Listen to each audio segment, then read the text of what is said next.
各位觀眾大家好，今集咧就有特別嘅行程帶大家睇下。咁咧今日學校咧就有一個活動，咁咧就係帶我哋咧去參觀一個專門賣呢個足球紀念品嘅一間商店。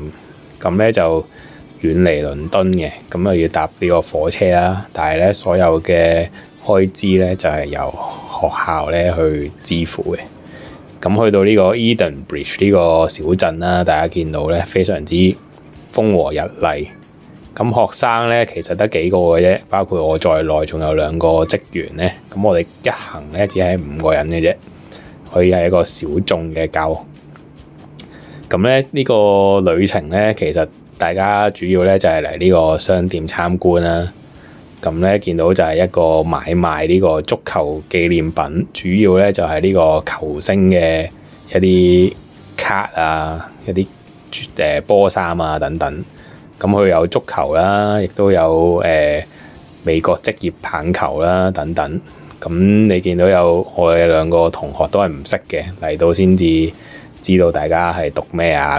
咁另外就有2個職員啦。咁另外仲有2個喺鋪頭入邊嘅老闆啦，等等嘅。咁俾大家睇下啦，即係呢個球星卡同埋呢個簽名嘅球衣啦。咁大家見到黑色衫呢個咧就係個老細啦。咁以佢所講咧，就係佢一開始咧就係喺疫情之前咧就創立咗一個小小嘅網上生意啦。咁大家見到咧就而家開咗個大啲嘅鋪頭啦。咁有 NBA 嘅球星嘅波衫啦，有棒球嘅波衫啦，亦都有足球嘅一個波衫。咁據佢所講咧，其實呢個產業咧基本上咧就係喺美國興起先嘅。咁因為你見到所有嘅呢個美國嘅呢個經濟喺體育上面咧都係比英國更加之先進。咁英國咧由於有呢個英超嘅呢個足球嘅影響力，咁所以咧佢而家咧陸陸續續咧都出咗一啲球星嘅一啲紀念卡啦。咁大家頭先見到你可以抽啦，咁抽亦都由呢個我哋學校嘅職員咧去講解一下呢個產業究竟未來10年咧亦都會有一個增長喺度嘅。因為其實呢啲卡咧其實比較有紀念性。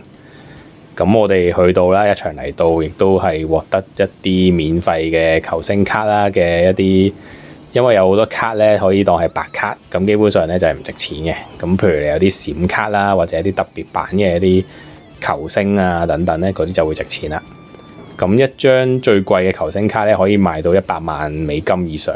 咁可能係一啲 NBA 嘅球星啦。咁譬如話呢啲唔值錢嘅，譬如話呢啲亞洲球員啊。咁我呢張就抽到一張咧，就係 C 朗拿度，咁咧都值啲錢嘅，好似值都值10磅咁樣啦。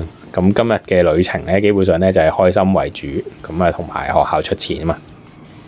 咁你見到有籃球啦，亦都有足球。咁唔同嘅人咧，你嘅喜好亦都可以抽唔同嘅卡啦，甚至乎有啲個別嘅聯賽啦，有啲女子嘅卡啦，而家都會亦都有嘅。咁當你抽出嚟嘅時候咧，如果你有抽到特別版，咁我就當然亦都攞咗啲免費嘅卡啦，咁啊派俾啲朋友做個紀念啦，打算。咁呢一集咧其實都幾有趣嘅，可以俾大家了解下喺足球嘅唔同嘅產業啦。咁我自己咧亦都非常之享受。咁亦都同呢個見到一啲我自己中意嘅球星嘅波衫啦，亦都想買嘅。譬如話巴西啊、李華道啊、朗拿度啊，佢哋都有簽名嘅波衫。咁佢哋簽名咧，其實係大量咁簽印刷嘅啫，但係都係真跡嚟嘅。咁多謝大家收睇，睇足球紀錄片撳訂閱唔使錢。